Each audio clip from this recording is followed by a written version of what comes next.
kii uuba dhamaaday sheekada xasarada socotay hadhow muxuu ka hadlaa qofkaas waxba ilaa maal walba qabiil dadka ma cunayaan qabiil sallashan waa la isdadalay waa la isku dhex rafte waa la isku dhex jiraa فهمت حقول الاسبوع هوي ودارود وعساق وانت كده على حوي الله والسجو وهدي ايوه على المر وعلى القلل شهور جوغا ما فهمت هذيك وايه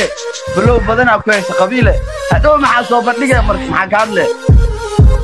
hooyadii reehbel waa sir waa sheegtay aaba reehbel waa sheegtay ma fahmت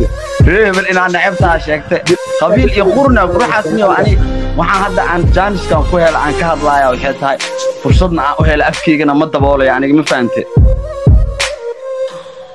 qofka markuu uu ceeb isku ogyahay afkiisa daboola waxaan ka hadlayaa aan ku hadlayaa waxay tahay afka dhalinyarada iyo raganimo brada nin qabiil ka hadlaya daarkiisa ama qabiil ku soo gambanaayo inuu gumeed dhala 99 inuu gumeed iska dhaleen waaye brotherkeygi alla sii qaadanin ana la sii tirsanin qof aan gaar ugu jirana ma lahan inta qabiilka ka hadlayso dhan kurtigooda waxaan leeyahay ya waa idan wada cunaa kaliya idan ma cunaa waa idan wada cunaa